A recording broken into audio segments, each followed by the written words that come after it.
All right, y'all. We are back again with our next topic. Our next topic is going to touch a lot of spirits, touch a lot of souls, and a lot of people's feelings. And it may make you feel a certain type of way, but we're only here to bring y'all the truth.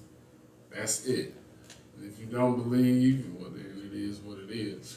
But the truth shall set you free. So, And also, we are doing this out of love. So I don't want nobody to get it misconstrued or try to spin this to however they want to spin this to. This is the way we're going to go about it. And we're gonna do it out of love and compassion, because there's been a lot of lies that's been going around in the world. There's been a lot of like distorted truths. And so something that we want to clarify, something that we want to talk about, and bring some attention to. right. So our next topic is going to be basically people understanding that the Messiah was a dark-skinned man, a man of dark color. The Israelites were dark-skinned people of dark color. So that would make the people that you guys call Jews today not the children of the Most High. It's the reason why they're called Jewish. They are similar to, or whatever, like in the way they follow and live is similar to what the Israelites, how our ancestors used to live, and how some of us still live to this day. They are ish of that, Jewish. So, and I always make sure I don't call myself Jewish. They're Jews. I am an Israelite, the descendant of the Hebrews. You look up some of these words in the Hebrew language, you'll get a better understanding of what's going on. Yasharal. Thank you. True child of Yasharal. There is no J in the Hebrew language. When we say that, first of all, there's definitely not no letter J because they don't use letters in the Hebrew language. There's no J sound at all. And even if you look back up in history, you can find out the letter J sound is only about 400 years old. It's like 430 years old, something like that. It ain't even been in the English language for over 500 years. So his name is not Jesus. Anything with a J is Cap. So just know that when they attach it to the Israelites or attach it to the Most High, all that's all Cap. So you got to try to do your research, guys. And, we got some verses in the Word to where the Israelites and prophets spoke on the color of their skin. So we're going to go ahead and hop into that right now. So Lewis, go ahead. We're going to start in I'm going to let Lewis tell y'all where he is. We studied Revelation chapter 1 verses 13 and 14 and 15. His head and his hairs were white like wool and white as snow. His eyes were as a flame of fire, and his feet like unto a fine brass, as if they burned in a furnace, and his voice sounded like many of waters, the sound of many waters.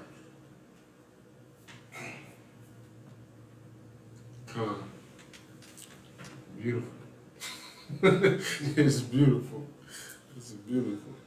Go ahead. No, it's It's plain, it's simple right there. It's plain. It's crystal clear to me. I don't know how it sounded to y'all, but it's crystal clear to me on What the Messiah looks like. what it looked like. Yeah. Brother Dozer just turned me on to, there's a verse also in Revelation 2:9 when it also says, I know thy works in tribulation and your poverty, but thou art rich. And I know the blasphemy of them which say they are Jews and are not, but are the synagogue of Satan. As Revelation chapter 2, verse 9. People capping. This is basically saying it's going to be brothers out here capping, trying to take on the place of who we truly are, and trying to convert themselves into something that they are not. Capping, faking. But we got another verse for you. Song of Solomon. This is King Solomon talking. We all know King Solomon was one of the greatest kings in the history of the Israelites. Son of King David. So this would have been the third king of Israel around that time. And King Solomon says, I am black, but comely, O ye daughters of Jerusalem, as the tents of Kedar and the curtains of Solomon. Look not upon me because I am black, because the sun hath looked upon me.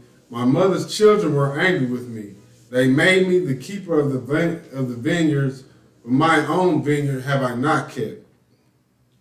It's another verse I want to read here too. And he says, thy cheeks are comely with rows of jewels, thy neck with chains of gold. Now y'all tell me what people on this earth walk around with. They teeth with jewels all in them. Gold jewels. Gold jewels and with chains of gold. This ain't nothing new. This is behaviors that our ancestors been doing. We been putting golds in our mouth, been rocking chains. You know what I'm saying? That it ain't nothing new, y'all. It ain't nothing new. Not new to it, but true to it. God, all praises to the Most High. Because you would think that the stuff that you see people doing nowadays is just coincidence, but it's been all done before. There's nothing new under the sun. Another thing King Solomon said. So we got one more scripture for you guys. We're gonna be in Daniel chapter 10 verse 6. All right, so and it reads, his body also was like the beryl, and his face as the appearance of lightning, and his eyes as lamps of fire, and his arms and his feet like in color to polished brass, and the voice of his words like the voice of a multitude. So that's another description of our Messiah. And if anybody knows what polished brass looks like, or the color of polished brass, we all know that it's very shiny, but it's very brown and looks golden and very smooth color. So. And I want to just reiterate, we are not doing this to cause friction or to be like, to say a person is better than somebody because of some type of color of their skin or anything of that. That's not the point. The point is to overlap these lies that keep being told, man. We have to get to the truth. Because regardless of the color of your skin, if you're not living your life righteously, then it doesn't matter what your color. Well, if you're the child of the Most High or not. You know what I'm saying? If you're an Israelite, or if you're Roman, or if you're Gentile. You know what I'm saying? It doesn't matter if you're not living your life righteously. So we just want to make sure the truth is being told and spread. And for those people that have been thinking about that and needed the verses to know where they were at, you're not one of those people that read through the Bible a lot and studied through it.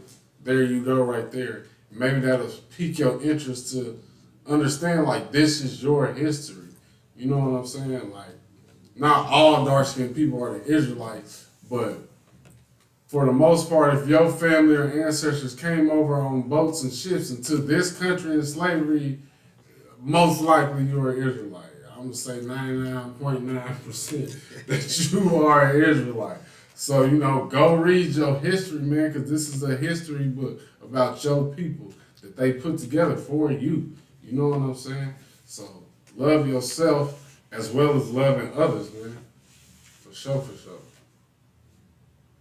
Y'all got anything else to add? We good? I think that's it. That's all I got. God put my trust. Hallelujah. And there's one more thing that I do have to add. there's certain things and certain truths, you know, in this Bible that does make people uncomfortable. But the most important thing that we have to focus on is the Most High. We can't necessarily get caught up in our own emotions because we live in a time where people feel a certain type of way, and that feeling, you know, leads them to do something disrespectful or destructive or say something disrespectful or destructive. But if they stay objective about the thing that they're talking about or objective about the topic, then they can actually get the better understanding versus if they are subjective, then they'll begin to feel some type of way. So anything that we talk about, especially these type of topics, we're not focused on the subjective aspect of what the Most High is saying or what, you know, the Israelites are talking about. We're more so focused on the objectivity of it and the lesson that they're trying to teach us, because a lot of this stuff is affecting us today. And like Christian said, it is a way to get through this world and understand your place in it and understand, you know, how to navigate the traps, because there are a lot of things going on that we need to be aware of. So, Just to add a little bit to that, growth comes from being uncomfortable. Growth doesn't come when you're trying to stay in your comfort zone, in your comfort place. When you're uncomfortable, that's when the growth will come. So, because you get to realize that there's a side of you that you didn't know before, and you only found that out outside of your comfort zone. In your comfort zone, you weren't forced to bring that side of you out. But it's very important that, you know, like our Christian said, you do got to step outside your comfort zone. So, kind of. that's why I go to strip clubs, because they make me uncomfortable.